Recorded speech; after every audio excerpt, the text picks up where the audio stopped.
on the website as well? Okay, so it's in many, many spots, so everybody can go back and grab it at any time. It's on our Facebook page, on the website, in the constant contact, and in the chat. So lots of options.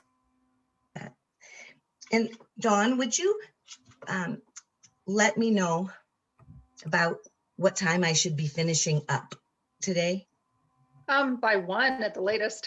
Okay, all right, because I know we were gonna try to maybe, if there were some questions in the chat that maybe I would have some time to answer those. Yeah. And so maybe about 12:45. Okay, and yeah. So I'm going to try to watch the time. I've got to use my notes to cue my memory. So maybe if you wouldn't mind even giving me just a 5-minute warning, say, hey, Lois, in about 5 minutes, just butt in, interrupt me. In about 5 minutes, should we just, I've got a few questions here that you could answer. And if there are no questions and you want me to continue on, then just say, looks like we're doing well. No questions, just go, keep going. Because I can do that. I can cut back or advance with more stories. Perfect. Sounds good. Thank you. Thank you. And I'll be taking these little things off. But they are helpful in the meantime. Yeah, leave them on as long as you need. No problem at all. I will do that. This has been so fun to prepare. I think you look kind of Hollywood, Lois. I like the look. Yeah. My husband said, I didn't know I was married to Ray Charles. But the blue lens, when I look through it, it doesn't look very dark.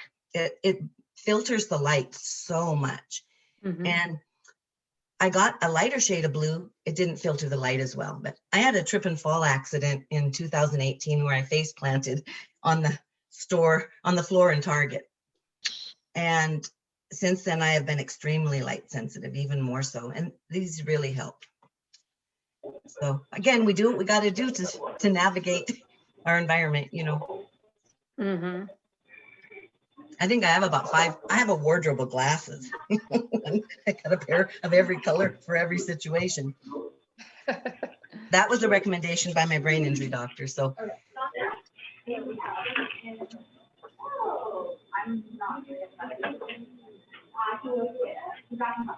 All right, so we may want to put yourselves on mute if you aren't talking or picking up some background, something.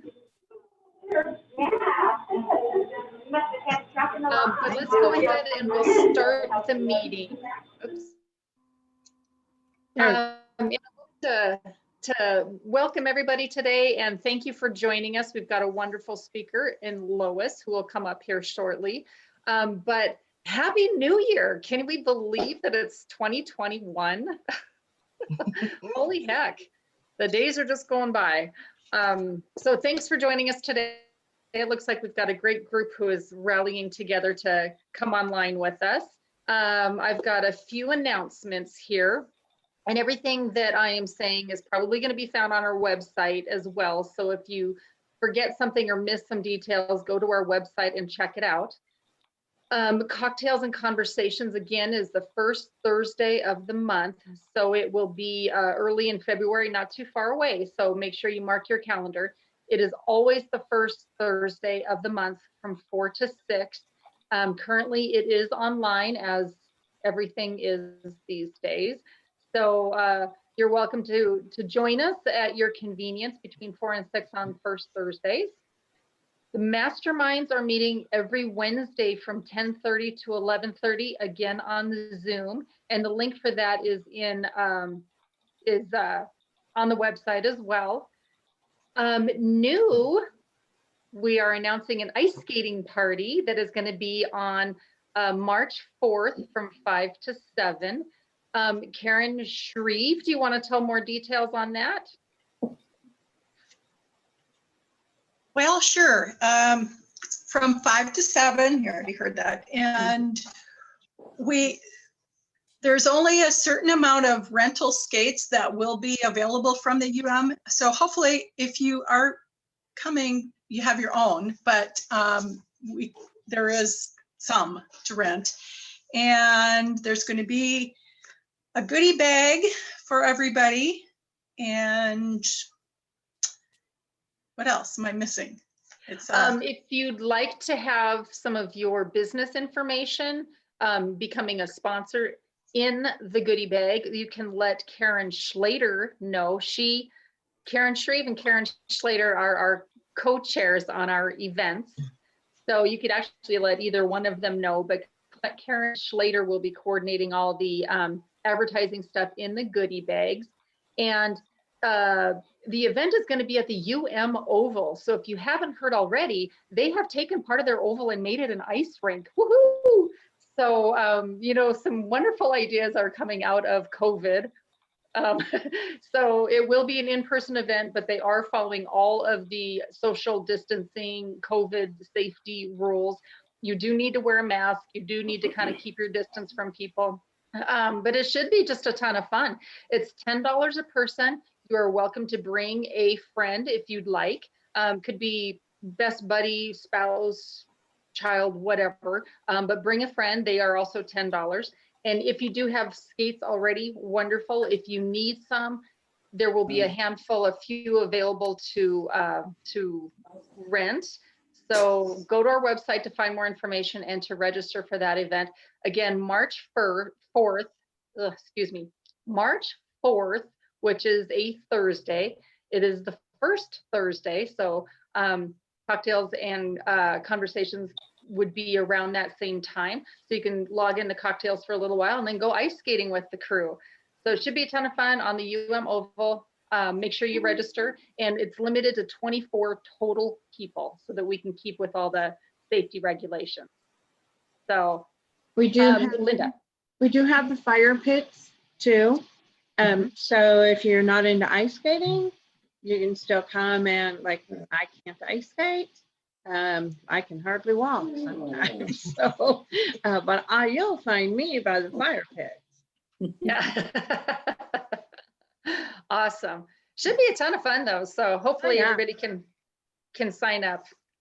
And then one other thing, we are still taking nominations for our amazing members. If you know of somebody who would be wonderful for our Businesswoman of the Year award or our second Flying High award, we do still have those open. You can read more information about them on our website, and you can also nominate people on the website. But just as a quick reminder, Flying High Award celebrates the extraordinary women who've made significant contributions to MBN. And we're super excited to award another one this spring. And the Businesswoman of the Year Award recognizes women who excel by promoting professional excellence for women, being an outstanding personal or business leader, promoting participation in MBN, and participating in the community, civic, or other charitable organizations. So if you have a nominee, please send it our way for either of those, and we will be announcing the award recipients here in the coming general meetings. So just like to announce for somebody soon. I just want to let you guys know too, if you don't know somebody's background, but you feel like you see them around, or they've made you feel really comfortable with being a part of MBN, nominate them. We'll do the research to see what they've been a part of. I know sometimes that people feel like they can't nominate because they don't know. Hi. I just have a bunch of deposits, and then there is a loan payment in there too, but I don't need receipts or anything. Thank you. Yeah, Christine, who just chatted, was our last one. Oh, sorry, ladies. I don't know how I unmuted. That's okay. That's good. It's good to hear from you. Excellent. So Megan, do you have anything for my else incognito over here, driving my errands. There you go. There you go. Megan, did you have anything else to add for our early announcements while you kind of have the speaker? No, just another reminder that if you don't have your full name on the video, to throw it on there so I can put you in the wheel picker at the end of the meeting for a member spotlight. Yeah. Okay. Excellent. And Christy Govertson, our awesome past president, immediate past president, She might be popping in and out. She's not feeling so hot today. She thinks she ate something a little funky. So she's currently not on. I was going to see if she had any other announcements, but I think we got it covered. So I do have one more thing. Sorry. yes, ma'am. For those that have not gone and looked at our website, just so everybody knows, we do have sponsorships, many different options of sponsorships available. Is Anne on? I'm here. I can help. There you go, Anne. If you want to say something about that really quick. I think I was hoping I would be able to talk. Can you hear me? Okay, I unmuted myself. There you go. But I just wanted to let you guys know that, yes, Megan and Linda did a great job of putting up on the website. I'm looking at it as I'm talking. But we have many different types of sponsorships, from something that maybe the company you're with would like to sponsor, or if you know somebody that like to sponsor with us. There are many opportunities, and all the way from $3,000 sponsorship, that, and we know that's a big thing, but that's more of a corporate looking sponsorship, down to the newsletter, which is $25 a time, $55 for another type of sponsorship. So please go online. Again, there's a lot of range in prices and opportunities for you to share your company, your skill set with somebody in our group. I just lost my train of thought. Sorry. Yes, please let me know if you have any questions. I would love to answer them. And then I know that Linda and Megan can as well. Good. Excellent. Thank you. Sorry, I was eating lunch. That's why my face wasn't on. I'm like, No worries. No worries. Well, before I introduce this month's fantastic speaker, I'm going to make a real quick shout out to our February speaker, because I want y'all to join on for that as well. It will be Shannon Hahn, who is the small business specialist with the Department of Transportation. And she's going to be talking about some different certifications that you as business owners are eligible for, including small businesses, women-owned businesses, minority-owned businesses. And the state of Montana, this is the only agency in the state of Montana that offers those certifications. So she's got some really great information. Please make sure you join us in February for the general meeting, and we will be posting more information on that with the next newsletter. So without any further ado, let us welcome our wonderful today, Lois McElravy.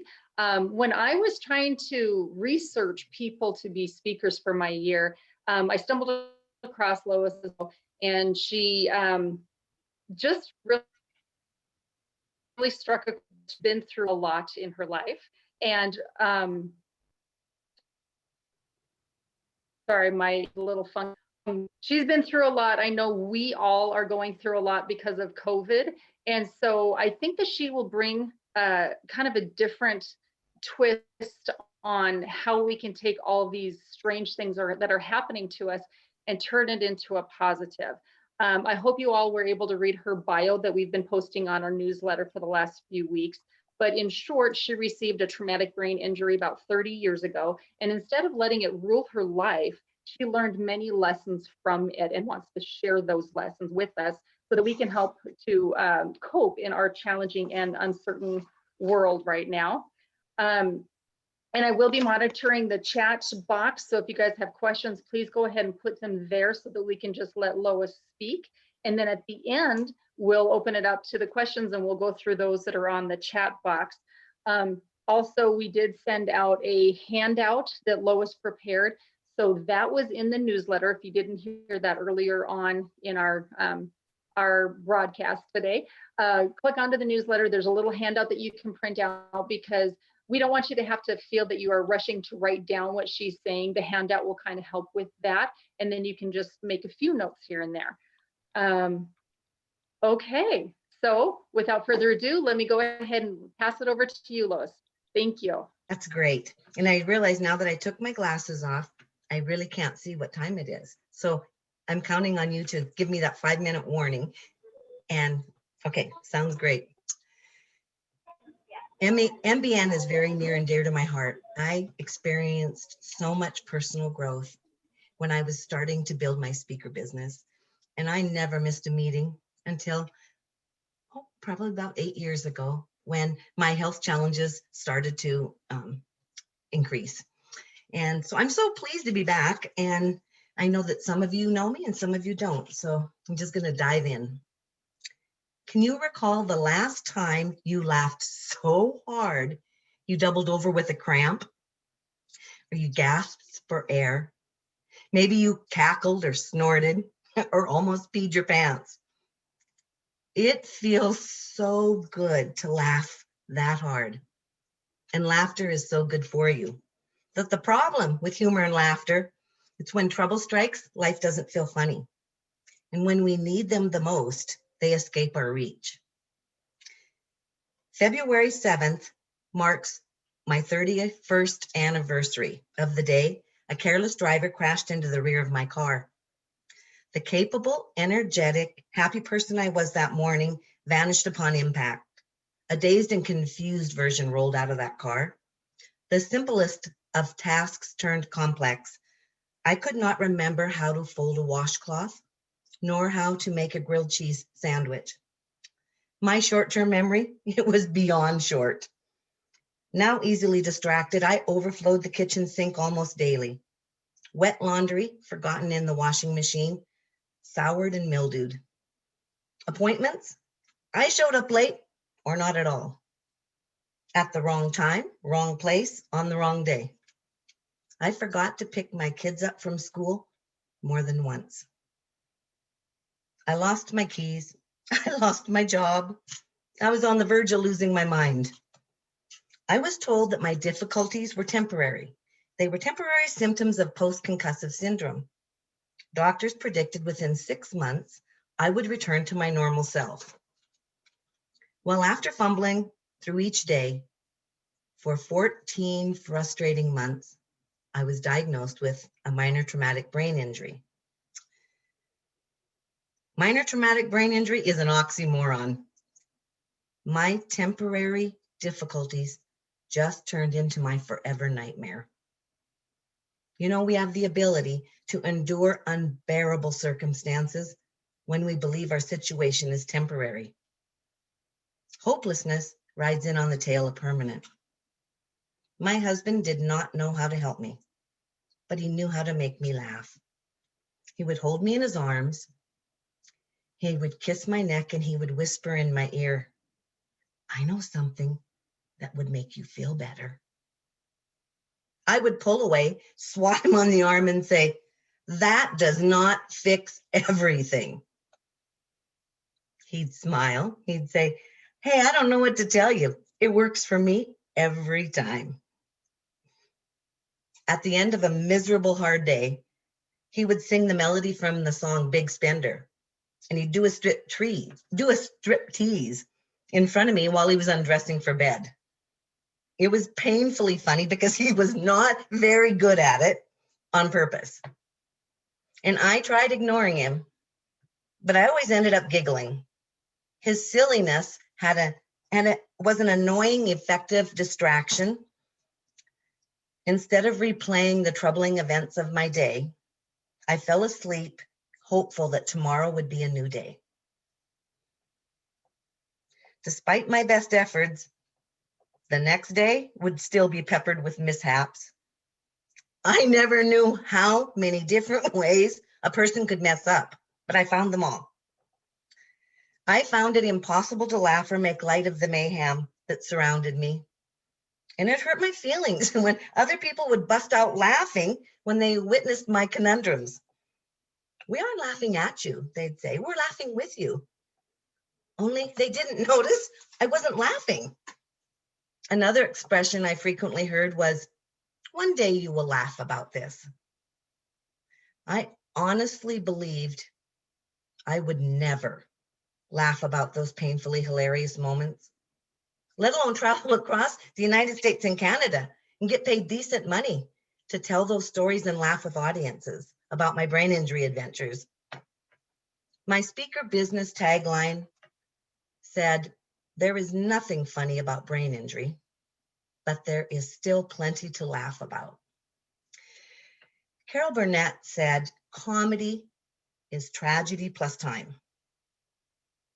Well, there's nothing funny about the pandemic.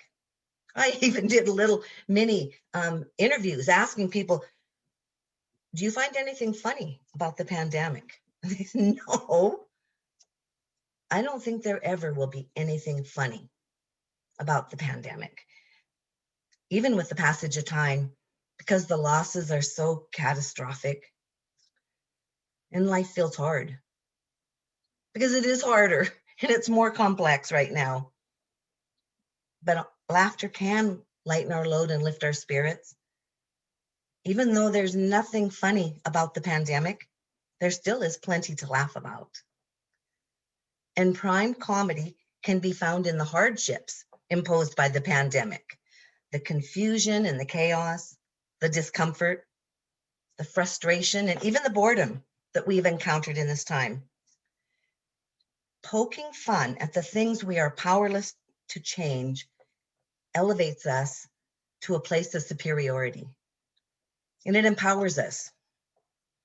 It's the humor theory of superiority. We are tougher and smarter than our problems.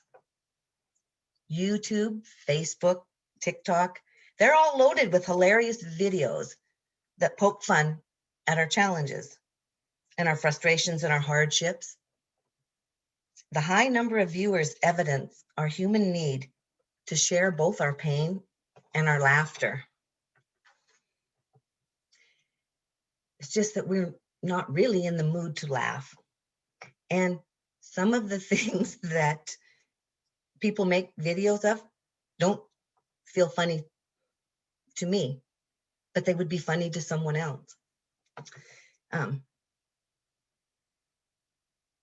We need to laugh. One of the things I put on the handout at the bottom are just some ideas of how to incorporate laughter into your daily life without thinking, now I have to put it on my to-do list.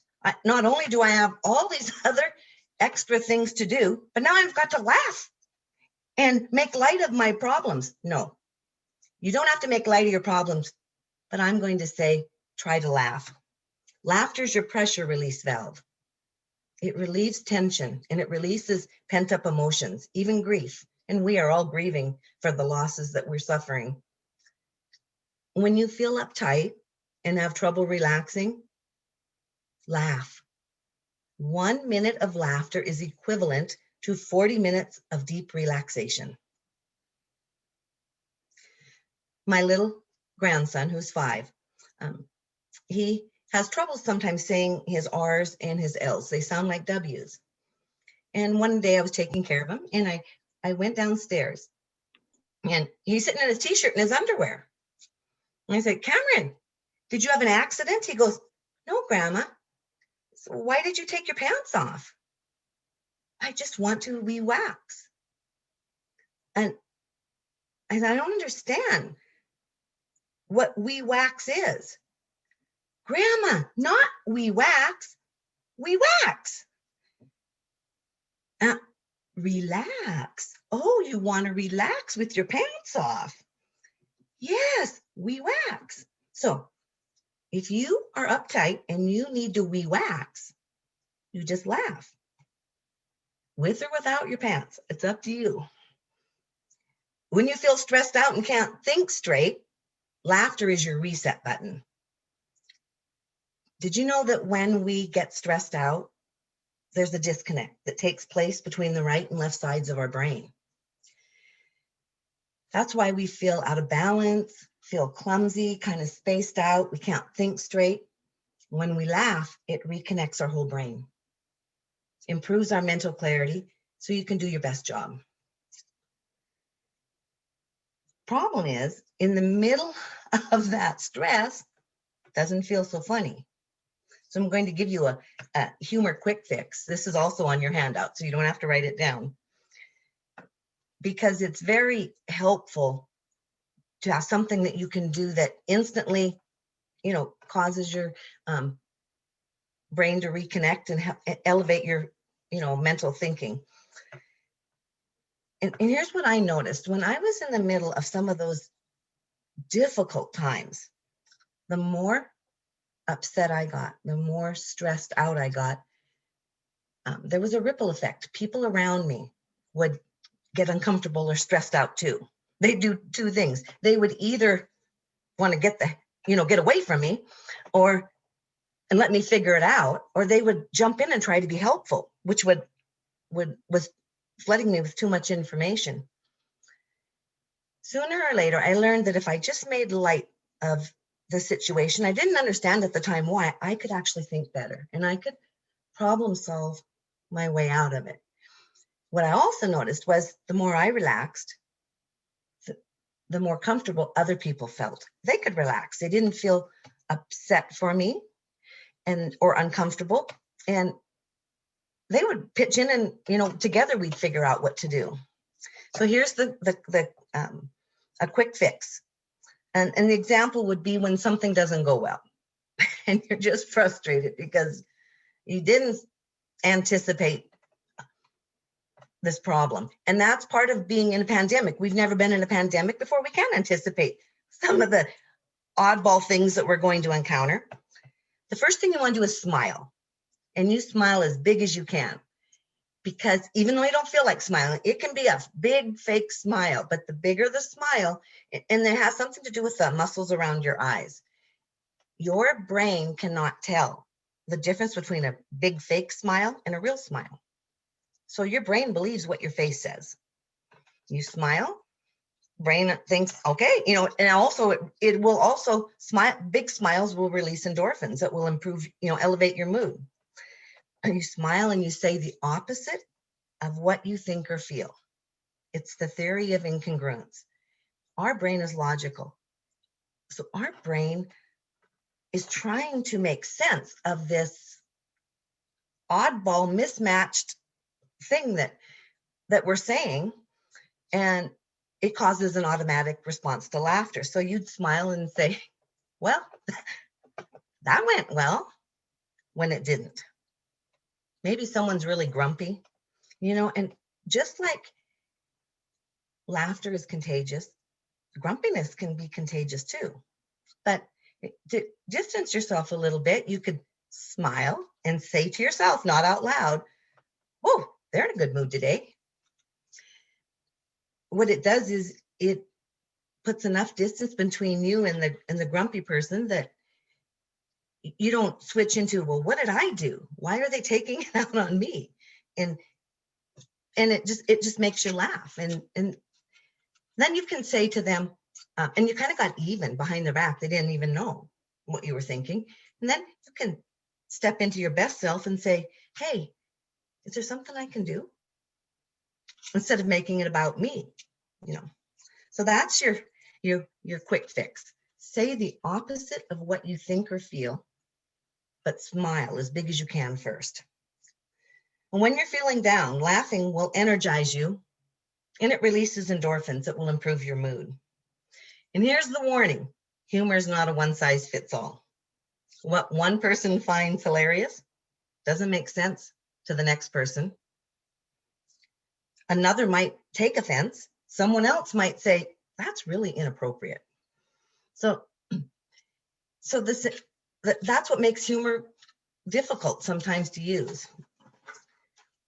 And pandemic humor is even more difficult because each of us has a different personal experience relating to how the pandemic has affected us. And we each have a different level of tolerance for the disruptions in our daily life. Differences in how easily we adjust to change. There will be parts of our pandemic experience we can joke about, and there'll be other parts that are off limits with certain people. And as time passes, you may even be able to see the humor in some of those off-limit areas because there's been time for emotional distancing to take place. But there may be some things that are never funny to some people. The best thing I can do is tell you the story about my husband's gallbladder experience, because some people on this call may think there's some funny there's some funny parts, and some will think not, for a reason, for some reason. So my goal is not to offend anyone or to even criticize or complain about his care in the hospital, because our situation and the way that it affected me did not fall, the responsibility did not fall on the hospital. I want to make that really clear, because I so appreciate our healthcare workers. Unbeknownst to us, my husband was having gallbladder attacks. He was having shortness of breath.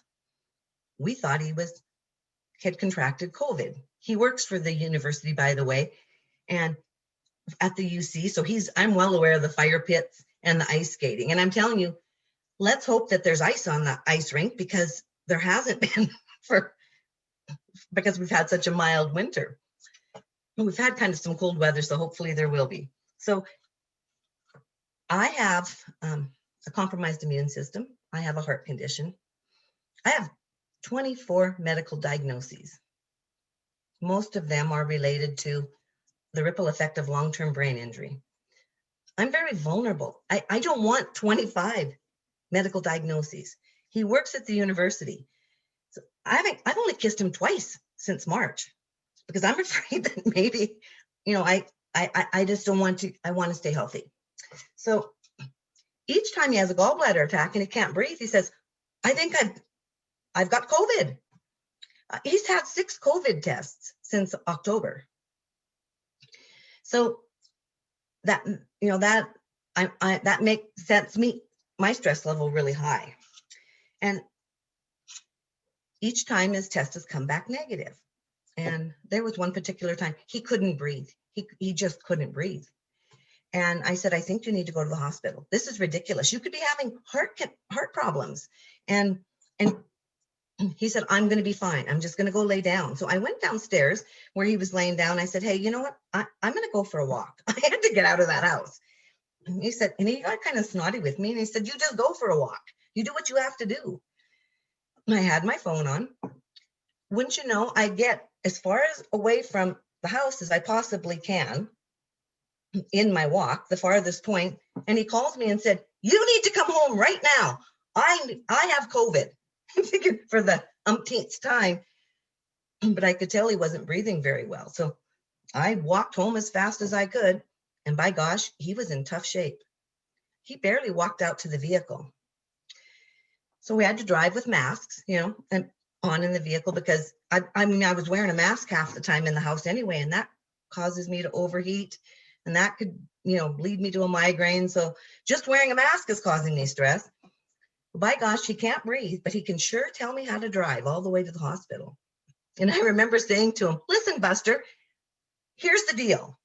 You concentrate on breathing. I'll concentrate on driving. So he kind of was quiet. He was stiff as a board hanging onto the chicken bar, like his life was being, threatened by my driving, not his short breath. I got to the hospital and I pulled up and I parked, dropped him off, and I ran to walk in. And the minute I got to the door, they said, stop, you cannot enter. I said, well, I need to get him registered. He can't even talk. He's so short-winded. They handed me a piece of paper with a phone number, and they said, we will take care of him. You, if you don't hear from us in 2 hours, call this number and we'll give you an update. And I think it was so good I was wearing a mask, because a smile broke out so big, it dang near cracked my lips. And I said, okay, he's all yours. And I walked out of there, and this is where my humor gets dark. I remember thinking, see ya, wouldn't want to be ya. And that was, I guess it was my defense for the stress that he'd been causing me for a month. And I went home, I finished my walk, then I got scared. I thought, oh, I wish I wouldn't have had that nasty, dark humor thought, because I thought, I don't want anything to happen to him. If something would have happened to him, that would have been a hard thing to live with, knowing that that was my last thought. Turns out that he had a gallstone blocking his bile duct. He came home, and when it was time to pick him up, I just pulled up. We kind of started laughing about it. I pull up to the entrance. He gets in. He had to go back for gallbladder surgery. I pull up to the entrance and he gets out. He walks in like a little orphan. I leave. When it's time to come home, I pull back up and he comes out. His case was complicated and he had several, we had several scares. He had ended up with 4 hospital stays and 1 procedure. So it was a routine.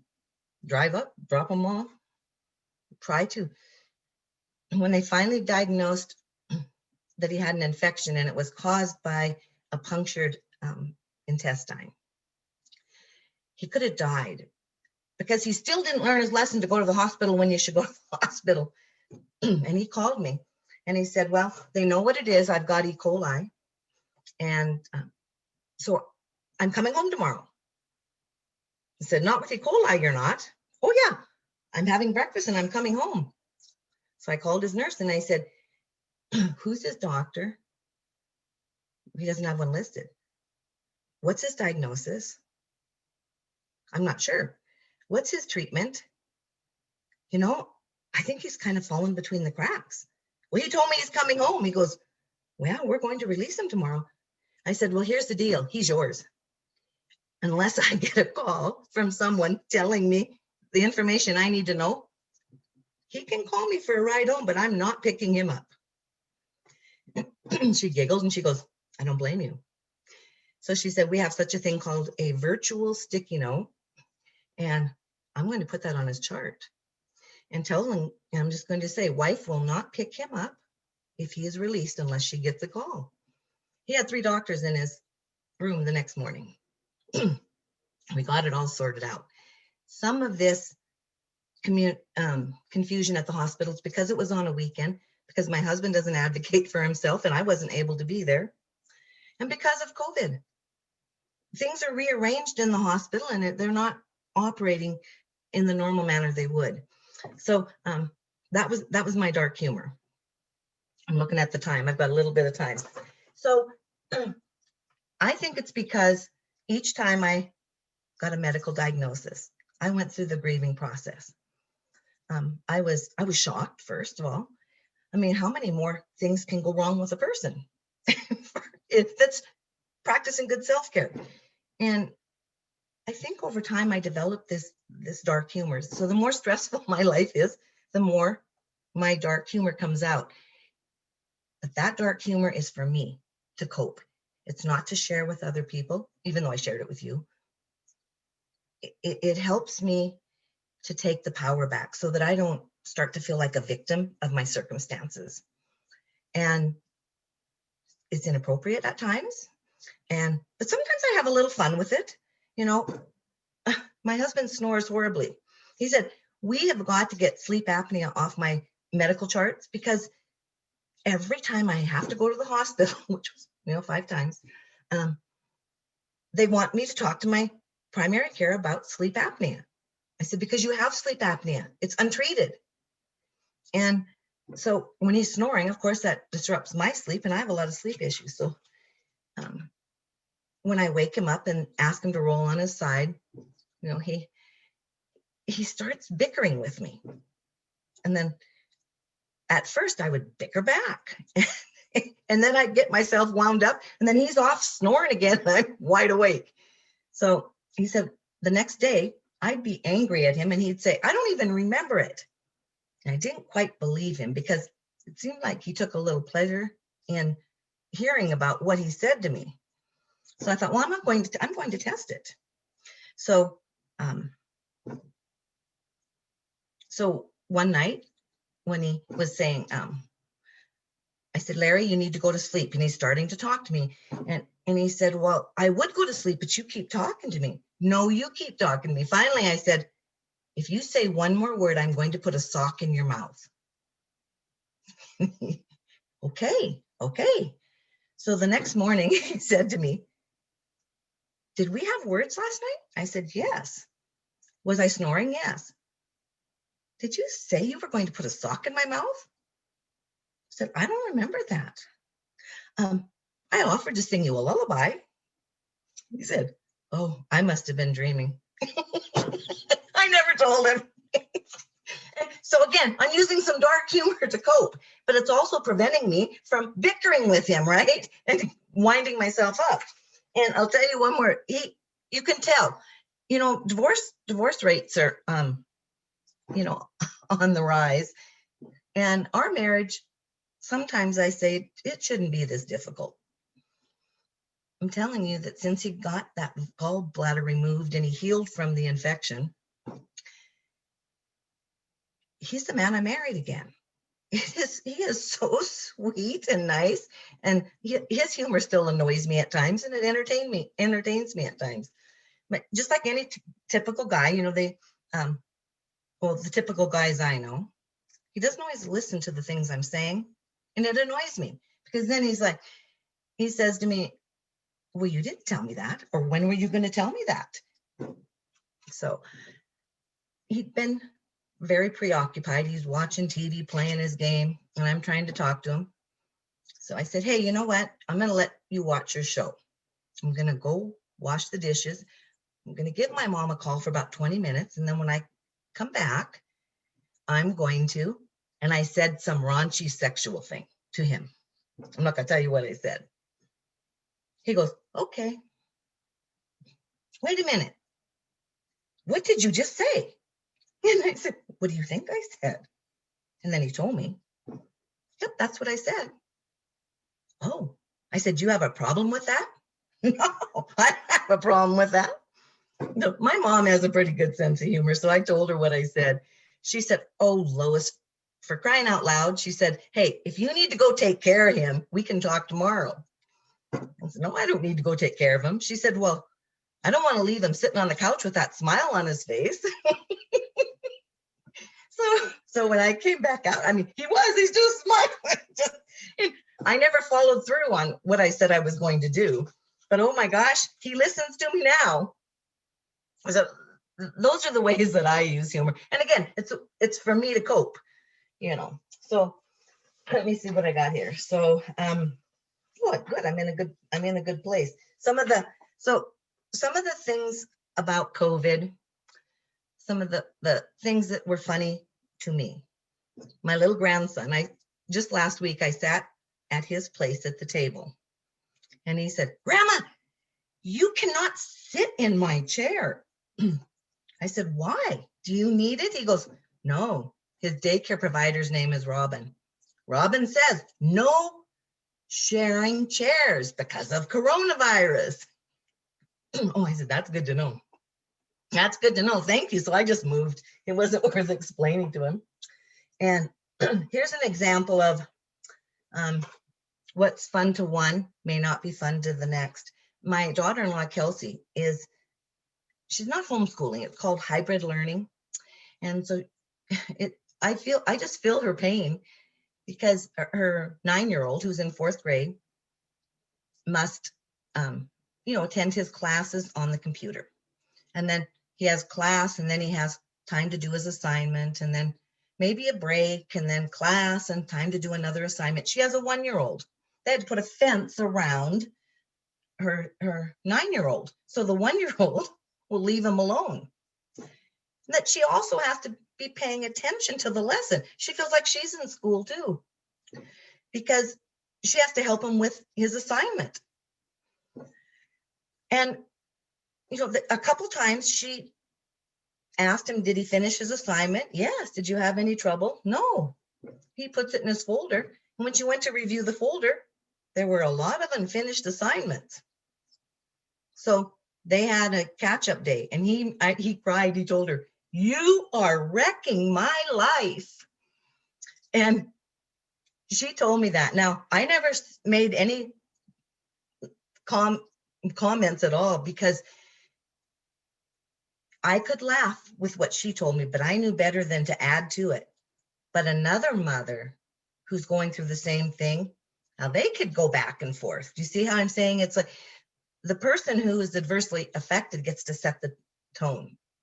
And I knew that it was not you know, my place to say anything, but I can feel her pain.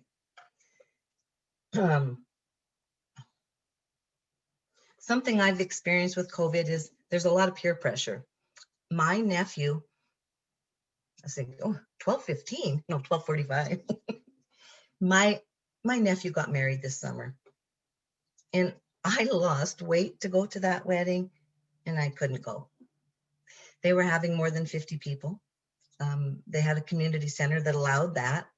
I think they had 90 people coming, and it just wasn't safe for me. Furthermore, my mother, who's 83, still works in a tavern 2 days a week. She's healthy and she have maskable travel. I'm not kidding you. So, but I had some comments by my siblings, you know, well, I'm not going to live in fear. Oh yeah, the COVID excuse. So these are hard times. And I guess the reason I'm bringing that up is I think this is a time where everyone has to make their own decisions for what's best for them. And it should be a time that we support that decision, even if we don't agree with it. And both those siblings came down with COVID recently. And, you know, they're healthy. They did not have complications that they know of yet, but these are hard times. And so, you know what I did? I've been enjoying my food since that wedding, which was July, and I gained every bit of the 10 pounds that I had lost back, and I'm starting over again. That's just frustrates me, you know. Things that have changed, my gray hair. I grew my hair out, and I usually wear it in a little granny bun, and my bangs back, and so I got some bangs cut this week, and my grandson said, "Grandma, what happened to your hair?" He's used to seeing this little granny bun. I got some bangs, and you know, and he goes, yeah. Do you like it? Oh, sure, you're beautiful. You know?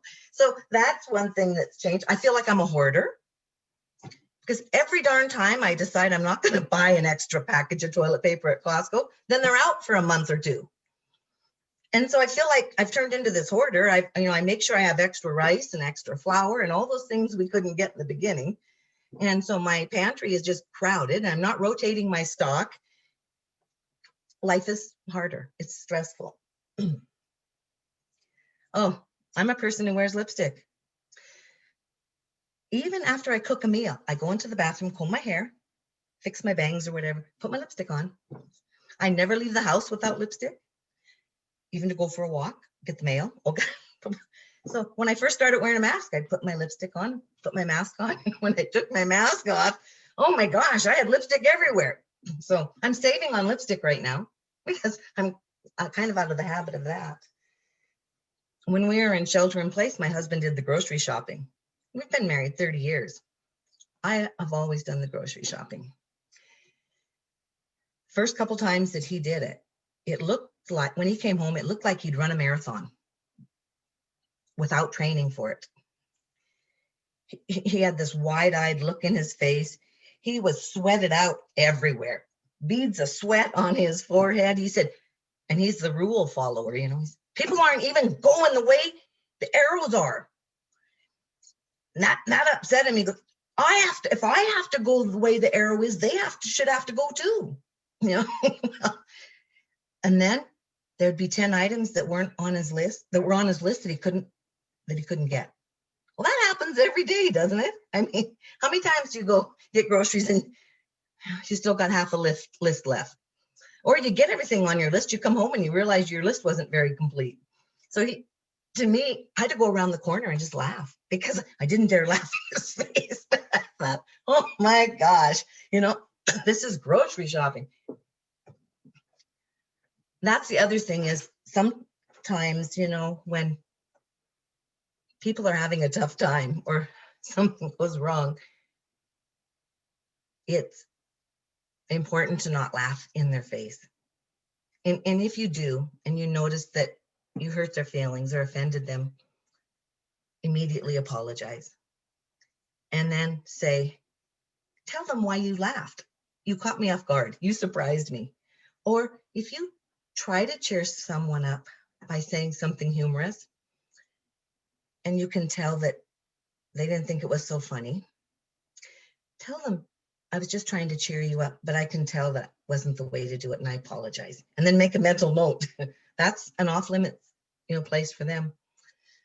My grandson wanted to make a mask one day. He is for a 5-year-old, he is pretty darn creative. I tell you not, I kid you not. He got a piece of paper, he put his face down on the paper, and he drew around his head. And then he lifted up, and one side of the mask wasn't there because it was on the side of his face. He had a big blue mark. He goes, oh, I missed part of it. He put his face back down. He got it. And then he drew eye holes, and he goes, I got to check to see if, and he was so serious. My daughter and I saw that. We had to go around the corner, and we almost peed our pants. We were trying not to laugh. And, they say, don't ever hold a laugh in. It makes your hips get bigger. So, that's the last thing I want is bigger hips. So I've had to do that with my husband so many times. And grocery shopping was one of those times when I was going around the corner, splitting the gut. And so is there any questions for me, Dawn, or? We haven't seen any come up on the chat room, but let's go ahead and just open it up. If any does have a question or something, maybe raise your hand and I'll turn your microphone on. One of the Anybody have any questions? One of the biggest things that I'll say before I do that is when our days are hard and difficult and our to-do lists are overflowing, it seems like a burden to have to think of a way to incorporate humor into our life. And that's why I had put that little list on the bottom of the handout. But it's so worth the effort. But you don't have to be the creator of your own humor. There's a lot of humor out there. And even watching a video or talking to someone that makes you laugh. My son is hilarious. So is my son-in-law, in fact. Tell me something funny. Has anything funny happened to you this week? And so start building a file. What do I have here? I've got some of the props I use. This is my magic wand, And I have little magic wands that I would always give away to each person in the audience. And I would teach them the word to activate the magic is be. And I gave them an example. Be kind, be helpful, or be gone. What is it? COVID, be gone, The other thing is I've got this marble collection. And you see, this is actually a marble. Can you believe it? It's a big shooter for those really tough days. For those days when you feel like you've lost all your marbles, always carry a spare. As long as you have one marble left, you'll always be okay. I have little tiny ones that fit in my jean pockets, one in my purse, one in my vehicle, one in my desk. When I started taking care of my grandson, I had to watch where my marbles were. And I would take chests of marbles to my presentations. One day I got a call from a meeting planner and they said, hey, you have lost all your marbles because you left them at the conference. And I said, oh, they said, well, do you got a spare? I said, I do. Okay, you'll be okay till we get these back to you. It's kind of a corny little thing, but I look for things. I surround myself with things that make me smile. My husband just helped me build this beautiful open bookshelf. We fought about the design for 3 years, but we finally got it built. And I'm loading it lightly with the things that make me smile and make me happy. And when I feel like I need a little lift, I go over there. I grab one of my cute little books or look at a little hedgehog or, look at a picture. And so this is something that you can start to collect is, save some of your greeting cards, jokes, stories, pictures, create an electronic file. There's a little, it's like an online photo album called Tiny Beans. And I have 4 grandchildren, and 3 of them live out of state. So their mom and dad will take pictures and videos and post it on Tiny Beans. And I can go back and look at videos and pictures whenever I'm in the mood. And I posted several of them with Cameron from the time he was little, till now. And we can all go in and watch and look at as many as we want, or that's one of the places I go every day. They have a thing called flashbacks, and they'll just randomly pick some of the selections, and I look at them, and it lifts me up. It fills me with joy. So humor doesn't have to be about making light of things or joking about your difficulties. It can be about finding something that makes you feel happy, helps you smile. You don't have to laugh about your difficulties, but you should try to find a way to laugh about something, somewhere, somehow, with someone, sometime. And that's what I've done. And over the years, I didn't even realize that how much I use that as a coping strategy, but it's been my lifeline. I never thought I'd have 24 medical diagnoses. I never thought that I'd have so many things to deal with.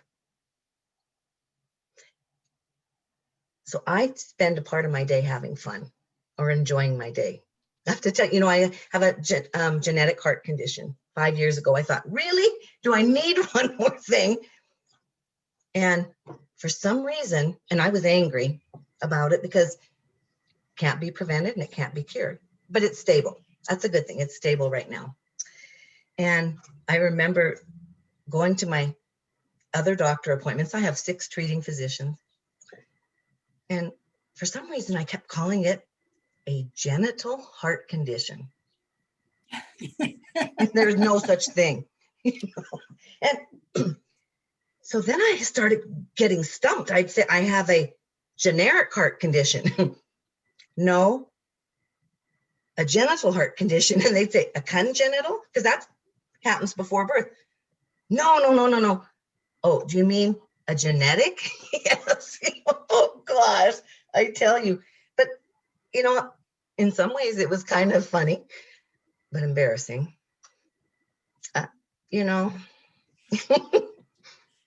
Lois, I think that's great. Yesterday I did a I think it's called Qigong session, and the way the session started is we laughed for 2 minutes, not at anything, but just spontaneous, just laughter for 2 minutes.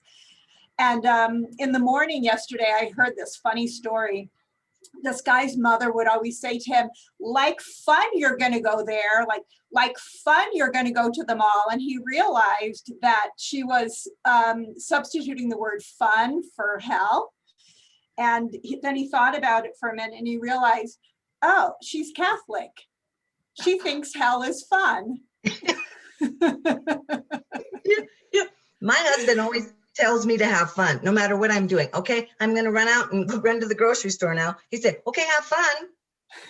I'm going to go vacuum, have fun. I'm like, it so annoys me, I'm going to go for a walk, have fun. Some of these things aren't really fun. He always says that, But that's great. There's such a thing called, their laughter. I can't think of what the word is, but they lead sessions where people just laugh for no reason. Mm-hmm. And I've attended several of those sessions, and I've thought of maybe becoming a laughter leader, but it doesn't feel authentic to me to just be laughing for no reason. But I tell you what, it works. It's like, because laughter's contagious. So pretty soon you're thinking, I'm not going to laugh when there's no reason to be laughing. Pretty soon you're laughing because other people are laughing. Well, when you see the leader maybe snort or just make a funny noise, that's hilarious in itself. It is. My grandson told me his first joke. He goes, and he had to think about it. He said, Grandma, Santa Claus, you know what? He says, Santa Claus left me a gift I did not see. I said, really? I said, what was it? I don't know. It was invisible. Then he turned around and said, did you just tell me a joke? I did. He was very serious. Nice. You know, there's my son's always telling me jokes, and they're usually ones I can't repeat. Even my ringtones on my phone are kind of fun. So my son is, I got him a t-shirt that says warning, no filter. So that'll give you a hint about his personality. And so the ringtone, I hope it doesn't come on when I'm in public, because it goes kiss this and kiss that. And I know it's him calling. My mom's ringtone goes something like, your mother's calling. It sounds like a naggy type of a thing, you know. And no, ring, ring, ring. It's your mother on the phone. Better hurry up and answer it. Don't leave your phone alone. Ring, ring, ring. So I know my mom is calling, and my daughter's is some Beach Boy song. I think it's called Sledge, SLEDGE. You can get free ringtones. My daughter-in-law helped me put a few of them on, and it's actually, my husband's is Riders in the Sky. Dun, dun, dun, dun, dun, dun, dun, dun, dun, dun. I know that's my husband. So that's kind of fun. I made a little character on Bitmoji. Have any of you heard of Bitmoji? You can go in and make a little character person. And so sometimes you can send a Happy New Year with, you know, I have a little gray ponytail and some sunglasses or dark glasses on, and that's fun. We did Marco Polo. Are you familiar with Marco Polo? It's actually pretty easy to use, and we made little videos in the beginning when we were all isolated. Even my mom, who's 83, could do it. And I mean, do you know that commercial, the Kubota tractor guys? You know, I forget his name. I'm just going to make one up. I'm Joe and I'm Ted and we're the Kubota tractor guys. So I'd make a video with Marco Polo. I'm Lois and I'm Larry and we're the McElravys. And this was our project for this week. We'd make some goofy videos and circulate them around. So there have been some good things that have come out of, you know, COVID, because we've had to find other ways to stay connected and ways to enjoy our little times together. And some of the calls with my grandchildren are hilarious. My 3-year-old granddaughter, her name is Harriet, and her parents are probably, I don't know what they think if I share this, but I'm going to, because she's so smart, and she was learning about the parts of our body, right? And so her parents had no clue. She said, Grandma, did you know girls have vaginas? Yes. Do you have a vagina? He said, yes. Boys have penises. And she asked Grandpa, okay, that's enough. And then she had to ask me one more question. Can you grow a baby in your belly? No, because I'm a grandma now. And so what was funny about it was the look on her parents' faces. Like, you know, and they said, okay, we're going to say goodbye now. We've had enough of an anatomy lesson for today. My husband's cracking up a gut and I'm hitting him because you're not supposed to laugh at stuff like that, right? So you never know what these little kids are going to tell you. And I don't know, maybe that was not the right thing to share. I don't see too many smiles there, but I thought it was funny. It was funny for us, because you can't control what comes out of your kid's mouth. Yeah. Fine. To get back to work, It looks like it's time to say goodbye. So yeah, figure out who it is that makes you happy, makes you smile, makes you laugh.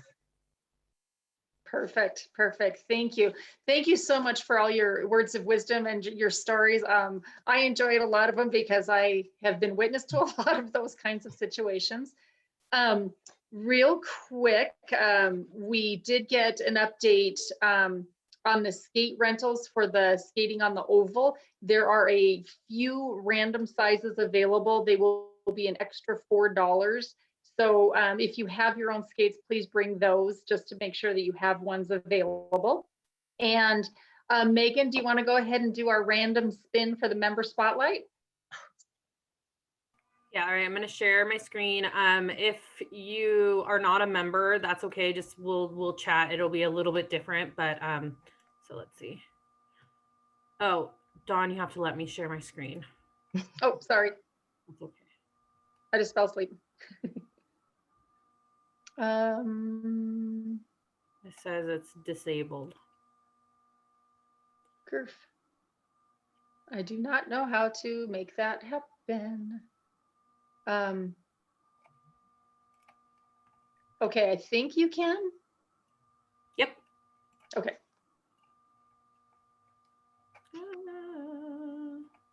All right, so I believe everything's Nice. on here, and we're going.